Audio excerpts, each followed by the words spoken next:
Una producción de Armonía TV, con el auspicio de Estudio Jurídico Rosero y Asociados.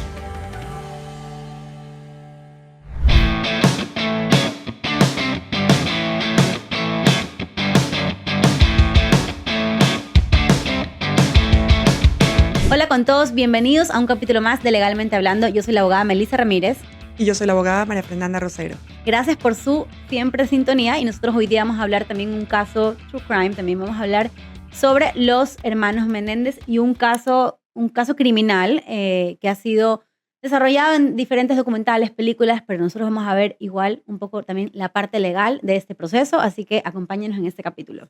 Asesinato premeditado o legítima defensa. ¿Qué pasó realmente con Lyle y Eric Menéndez? Este es un caso que conmocionó al mundo entero y a Estados Unidos, especialmente en la década de los 90, pues se trataba de unos hermanos que aparentaban tenerlo todo. Eran unos chicos que tenían un estilo de vida bastante elevado, eran chicos de Beverly Hills, hijos de José Menéndez y Kitty Menéndez. José Menéndez era un exitoso empresario, él era un productor musical del famoso grupo Menudo, por poner uno de los varios grupos que tenía, uno de los varios artistas que tenían a su cargo. Su esposa, Kitty Menéndez. Y el 20 de agosto de 1989, pues la tranquila vida de estos chicos de Beverly Hills se ve sacudida cuando José y Kitty fueron encontrados brutalmente asesinados en su mansión. Los hermanos Lyle, de 21 años, y Eric tenían en ese entonces 18, inicialmente parecían unas víctimas traumatizadas por la muerte de sus padres, hasta que las investigaciones revelan que ellos mismos habían sido los autores del crimen. ¿Cómo lo descubren? Aquí parte justamente la narrativa que hace que esto tenga un giro inesperado. Parecía que había sido pues un asesinato y los chicos que deberían haber estado, aparentar, ¿no?, que tenían algún tipo de trauma, empezaron a hacer gastos y lujos y viajes utilizando la herencia de los padres. ¿Ya? De repente, eso alerta llama la atención y paralelamente hay una denuncia de parte de la novia del psicólogo en el cual la novia pues dice que ellos han confesado en una terapia haber asesinado a los padres y que existía una grabación de esta confesión. Cambia la perspectiva, entonces ellos empiezan a ser investigados y luego ellos confiesan y dicen que efectivamente ellos fueron los autores del asesinato, pero que lo hacen en defensa propia porque desde los 6 años los padres habían abusado de estos chicos sexualmente, físicamente y psicológicamente. Empieza pues la conmoción a nivel nacional, se captura la atención del público, pues cómo es posible que dos chicos guapos, dos chicos con esta posición económica de una familia que aparentaba ser lo más normal, pues estuviese enfrentando estos cargos y se empieza el proceso legal. ¿Qué es lo que yo quiero hablar un poquito del juicio? Hablemos del juicio. Un poquito del juicio, como tú dices, fue televisado, lo puso Court TV, difundió todo el juicio en 1993. Eso significa que tienes a cientos de miles de espectadores viendo y analizando tu imagen, tu cara, lo que tus gestos revelan. Y ahí era interesante saber cómo se llevaba el juicio, porque cada hermano, si bien el juicio era uno solo, cada hermano tenía un jurado distinto. ¿Tú leíste eso de ahí? Eso me pareció súper interesante. Y la abogada defensora del hermano menor, Leslie Abramson, sí saltó a la fama con su defensa porque ella es la que alega primero esta historia en la cual el hermano menor lo defendía él nomás, era la víctima de esta historia porque vivieron una vida de abuso de sus padres, incluido el abuso sexual. Y a pesar, obviamente, de esta teoría, la fiscalía luego logra demostrar pues, que tenían un historial delictivo estos chicos o con antecedentes penales. Entonces, un poco descartaba esta teoría que ella aplica, que es el escape del abuso parental. Es decir, había como este trauma generado por el padre que derivó en que él colapse y haga los disparos. El juicio terminó con 2 jurados en punto muerto. Los hermanos fueron juzgados juntos, pero cada uno tenía un jurado independiente. Eso me pareció súper interesante. El fiscal de distrito de Los Ángeles, Jill Garcetti, anunció que el juicio de los hermanos se volvería a intentar. Es decir, el primero fue ¿cómo se le dice? Mistrial. Fue descartado, fue desestimado. Exacto. En razón de que un segundo intento. Porque el jurado no se ponía de acuerdo. Es que claro, cuando ya empiezas a tener, por eso, cuando esta abogada viene y te presenta esta teoría, me imagino que no tenías en la selección de juzgado esta información como para ir viendo si escoges a madres, a padres, a gente soltera, porque parte de todo Explícanos esto. Sí, parte, Lo hemos lo hemos visto en conversado, juicios, sí. sí.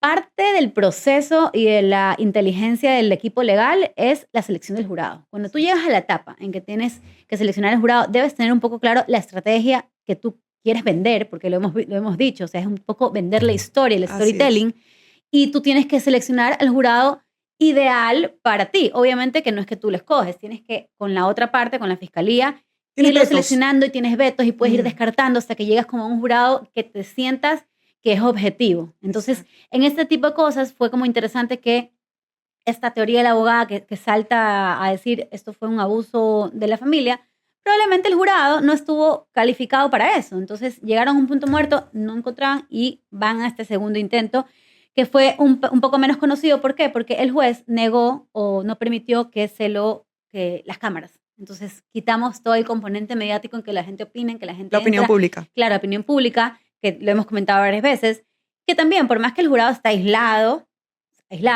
tiene sus visitas de sus familiares y en esas visitas pueden comentar, o sea, eso no lo puedes tampoco... Tapar el sol con un dedo. Entonces, en este segundo intento, que ya no es televisado, es cuando fueron declarados culpables del cargo de asesinato en primer grado. No sé si me estoy adelantando mucho, No, pero va hubo bien. la Y conspiración. sabes que un punto que es súper importante, que en esa época en la que se dio a cabo estos juicios, este proceso legal, no era muy común hablar de que el abuso también podía sufrirlo los hombres. Ujú. Siempre se enfocaba en que tenías que ser mujer para haber sido víctima de un abuso sexual. En ese entonces, Ujú. no era un tema tan común como ahora. Claro. Los vemos, tuvimos, mira, el Que caso ahora de de repente hubiera sido diferente la historia, la ¿crees tú? perspectiva, la Ujú. sociedad, nuestra visión, los antecedentes, Porque por básicamente eso es jurisprudencia. lo que dice el jurado. El jurado no Así se es. cree la historia que tú dices. No se en esa cree. época hay que entender el contexto en el que estamos, El años contexto 90. social. Claro, el contexto social, como tú dices, no era conocido, no era visto, no había tal vez el soporte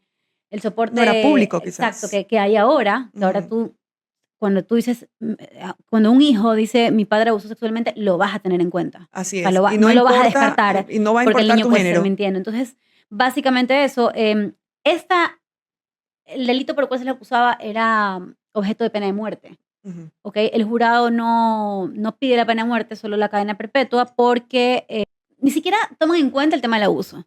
O sea, la razón para no dar la pena de muerte es no tenían estos antecedentes penales, había una historia un poco de historia de violencia sin mencionar el tema de abuso sexual, Ujú. pero ellos descartan de que hayan matado por miedo. El jurado concluye de que ellos matan por la plata.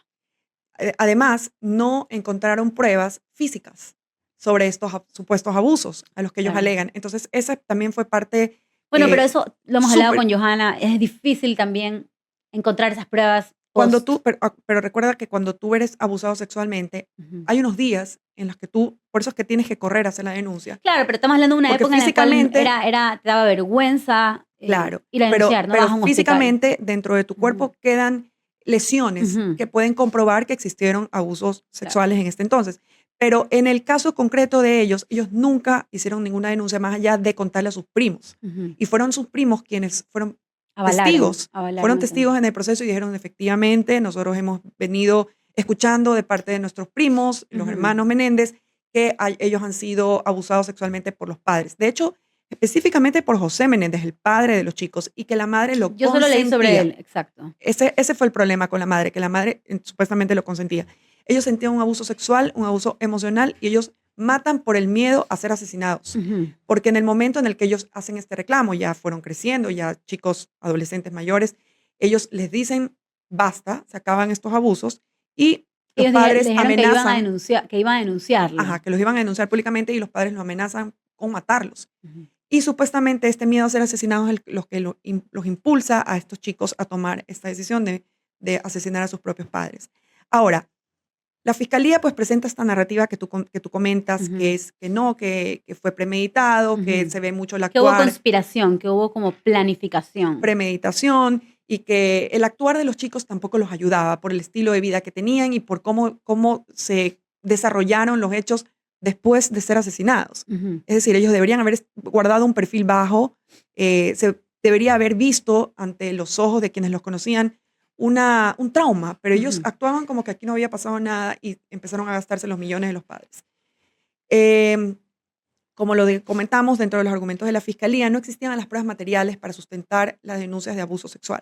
Solamente tenían el testimonio de los primos. Claro, pero es lo que yo te digo. Yo creo que este juicio en esta época hubiera sido totalmente diferente. Y quizás también totalmente de acuerdo, y Ujú. quizás también mal enfocado, mal manejado por parte de la defensa, que no tenían esta... No, de hecho, ellos, Estos antecedentes. déjame recordar dónde lo leí, que ellos solicitaron la anulación del juicio, alegando que, sí, interpusieron recursos de anulación del juicio porque alegaron que sufrieron irreparables daños por parte de su defensa. En esta época del hermano menor tenía esta abogada que se hizo súper famosa, Que no donde se ella sintieron había bien sugerido, defendidos. en donde ella había sugerido hacer ciertas, no confesiones, pero hacer ciertas declaraciones respecto a la mala conducta. Entonces se sintieron mal representados y ellos han solicitado la anulación. Eso está ahí en stand-by. En 1998 la Corte de Apelaciones confirmó las condenas, es decir, apelan, van, la Corte de Apelaciones la confirma, va a la Suprema y en la Suprema votó por mantener las condenas de asesinato y condena de cadena perpetua sin libertad condicional. Así que ninguno de los jueces revisó por el caso. Y sabes que también una de las formas, tú lo acabas de comentar, hay un storytelling, hay una forma en que tú cuentas esta historia, Ujú. ¿no? Tienes una estrategia legal para ir haciendo que el jurado, pues, te crea esta Te compre versión, tu historia. te compre tu historia. Sí. Se criticó mucho que la postura de estos chicos era muy prepotente. No Y cayó lo bien ves al en las jurado. fotos. Yo creo que ellos En no sus lograron conectar declaraciones con su jurado. no lograron conectar con el jurado. Sí. Entonces, eso también, ellos le echan la culpa a su defensa técnica porque son puntos que un abogado debe tomar en consideración. Tú estás... Bueno, también el abogado no hace magia, ¿no? No puede hacer te magia, sale pero sí puedes... La cara de la foto cuando llegas a la cárcel que yo te comenté. Los ojos, no tienen ves, una no mirada... ves dolor, no ves nada, ves como cero arrepentimiento, porque quedaba clarísimo que ellos habían disparado. El tema era el motivo, ¿Por ¿no? qué? O si había un trauma, no había un trauma, etcétera. Pero tú le ves la cara y después la vida millonaria que llegaron no era consecuente con tal vez las consecuencias psicológicas de un trauma. Entonces queda ahí en duda. Quedó en tela de duda este Es juicio. interesante el tema de la vida en prisión, ¿no? Me lo comentabas antes Sí. de empezar el episodio. Es interesantísimo porque yo justo te lo comentaba. Estos dos chicos que ahora ya tienen... Están en cárceles distintas, aislados. Ya no. Ya no, Ahora, ya están desde el juntos. 2018 tengo entendido que los cambiaron a una cárcel. No se habían visto en Juntos. años, en 20 por eso años. es que hay como Y los cambian. que se Hay vuelven una a foto ver. que están juntos Ajá. porque ya están en la misma prisión. Pero ellos no se- tenían acceso a visitas conyugales, por ejemplo. no tienen todavía. Ellos, Ajá. esto es lo que conversábamos. Ellos se casan. Ellos cada uno pues encuentra una pareja estando en prisión. Ujú. Sin poder ver a nadie. No, realmente de lo Literal que se casan por tenemos correspondencia. de lo que tenemos conocimiento, este tipo de romance generalmente empieza por correspondencia o porque es la hermana de Conocido. una persona privada de libertad, pero que se encuentra, va a visitar en una de las visitas familiares y se conocen. Así Ujú. también suceden estos romances. La cosa es que se llegan a casar y ellos no tienen derecho a visitas conyugales, ninguno de los dos. No logramos con Maffer comprender cómo esto pasa y es tan común. Pero estas Mantener chicas, años de claro, y casados. de hecho uno se casa y luego termina porque la esposa lo acusa de haberle sido infiel por escribirle a otra mujer. Entonces, ya esto sale fuera de mi entendimiento psicológico de estas chicas, porque no es que son chicas ahí, whatever. Una era exmodelo. No te creo. Con la que primero se Por casó era una favor, le exmodelo. vamos a pedir a Armandito, Y la nuestro otra con la productor, que se nos ponga casa- la foto. Sí, y el otro, Lyle, que se casa con Rebecca Smith, editora de una revista, 33 años. O sea, no es que era una persona, no sé. No es una persona, no- son personas destacadas dentro de la... Profesionales, no sé, tienen su carrera, su trabajo. Increíble, increíble. Pero bueno, sí, se conocen por correo y luego se casan. Imagínate eso, unas personas con las que nunca has visto más allá de prisión, de estar en Exacto. rejas, ¿no? En esa situación. Qué Ujú. difícil que ha de ser enamorarse o mantener cualquier tipo Claro. de Y luego romance. tiene entrevistas con ABC, entonces y ella cuenta emocionadamente cómo fue su pastel de bodas, porque todo era por correspondencia o la ceremonia era por teléfono, ¿no? Ah, no fue presencial. No, puedo nada creerlo. de esto ha sido presencial. No puedo creerlo. ¿Cómo lo hacen? Increíble. Bueno, ¿por qué sale a la luz el tema de los hermanos Menéndez? Hay un documental, una serie ahorita, documental o serie en Netflix, que se llama Monstruos en español, En Netflix. en Netflix, que es creada por Ryan Murphy. Él es el de Glee. Él es el creador No, el de de American Glee, Horror de Story. American Horror Story, algunos créditos a su nombre.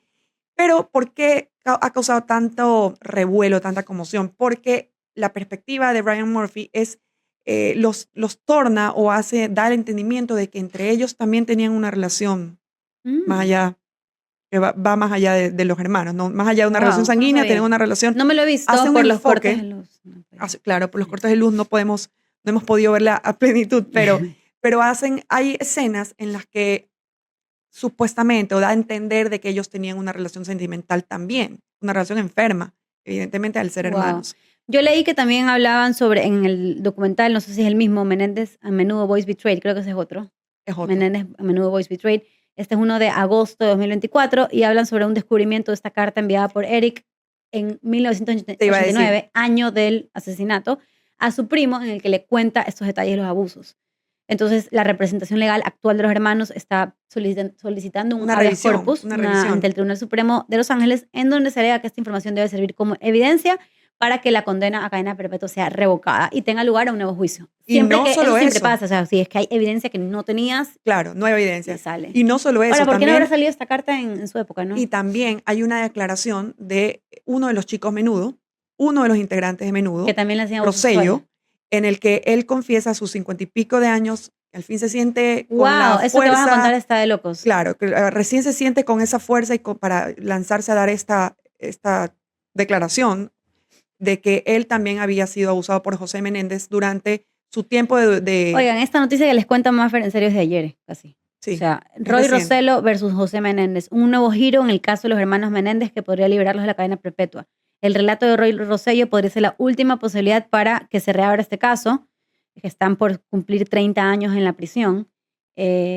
Y claro, escala por el Netflix. O sea, es de locos como tener la noticia en el mundo público hace que ciertos casos se pueden revertir. Yo me acuerdo haber visto hace años también un documental de Netflix que a un chico lo acusaban de algo y de la nada se hizo tan público. Cuando me acuerde te lo traigo a mente. Que vuelve a surgir, que Te le vuelve a vuelves a subir, dar el o te trae nueva foco. evidencia. Y no solo eso, ahora Kim Kardashian, Kris Jenner y Khloe Kardashian fueron a visitar a los hermanos Menéndez a su prisión hace unos días. Para revisar el caso. Justamente parece que están Es que ellos viendo la eran como forma de ellos revisar eran el de caso. calabazas. De Tal vez- no sé si Probablemente tal vez se pueden haber se pudieron haber conocido. conocido. Bueno, obviamente ellas son de la misma edad, tienen que ser más o menos las hijas. No, Estos chicos, ya tienen 50 y pico. ok, entonces de la edad de Chris, o sea, más o menos de... Exacto. Pero bueno, no sé si A lo por me- ese lado... A lo mejor Kitty Pero eran chicos súper Era amiga de súper Chris. bien, que estudiaban en los mejores colegios. Uno de ellos estudió en Princeton, o sea... probablemente fueron compañeros en algo, iban a los mismos eventos sociales. Eso puede ser la forma en la que se conocen. Y como ahora Kim Kardashian es una estudiante de Ujú. Derecho que está suele revisar tipo de estos casos. apasionada por las leyes de los internos. Ella aboga por las reformas a las personas privadas de libertad. A lo mejor puede ser que él que ha puesto en su enfoque la historia de los hermanos Menéndez. Te voy a comentar lo de la denuncia de Rosello que le comentaste. Ajá. ¿Qué es lo que habla en esta denuncia? Que el señor Menéndez, que es el asesinado, lo drogó y violó cuando era un adolescente. Y por eso los abogados de los hermanos acusados de haber asesinado a sus padres presentaron una petición para sus condenas sean revisadas. Eso se suma a la carta. O sea, esta denuncia de Roy Rossello es a esta carta que por la carta ellos solicitaron a principio de año, por ejemplo, mayo puede ser, abril o mayo, solicitaron esa revisión. Entonces, esta denuncia le suma, digamos, le da un argumento más a sus abogados, a su equipo legal, para que puedan ver el tema de un nuevo juicio. Más el enfoque mediático por el documental de Ryan Murphy, más la presencia de Kim Kardashian. Créanme que este va a ser un caso que va a... Ahora, imagínate esta denuncia va a del volver a artista. Dice ventilarse que lo llevó a la casa de Nueva Jersey y ahí abusó de él. O sea, Así es. no. Y esto, como te digo, como lo comentamos en el programa anterior, cuando empieza a hablar uno, generalmente empiezan a hablar más, porque si es que fuese el caso, no es solo una persona, probablemente fueron varias víctimas que no han tenido pues las agallas o no se han sentido cómodas o no se han sentido con la fuerza del poder para poder salir a la luz pública y hacer estas denuncias. Así Me voy a ver el documental igual para reforzarlo, porque este es un caso que también... Sí, porque lo que hemos visto es temas legales, Ujú. noticias, pero también creo que es importante ver el aspecto mediático, que es lo que tú dices, ¿no? Ujú. Que La gira y opinión que torna pública. eso. Sí. Así es. Bueno, pues también creo que hemos hecho un resumen de todos los aspectos. No sé si se me olvida algo, Meli. No, ¿Estamos bien con todo? Hemos tocado toda la parte legal, todo el proceso. Voy a verme igual el documental para ver si hay algo que tengo que acotar en otro episodio. Para hablar sobre el impacto mediático, la percepción pública, pues y continuar, porque si es que este caso se le llega a dar trámite, vamos a seguir hablándolo, actualizando sobre lo que sabemos de este proceso de los hermanos Menéndez. Bueno, pues yo creo que hasta ahora esto ha sido todo por hoy. Les damos muchas gracias por habernos escuchado, por habernos visto, a que nos ven en YouTube, a que nos escuchan en Spotify. Gracias por seguirnos, gracias por sus comentarios, sus likes en redes sociales. Gracias por apoyarnos. Por mi parte, eso ha sido todo. Gracias y no se olviden de seguirnos en nuestras redes sociales. Legalmente hablando, aquí estamos todas las semanas, siempre que podamos, en un capítulo para ustedes. Muchas gracias por vernos. Hasta la próxima. Chao.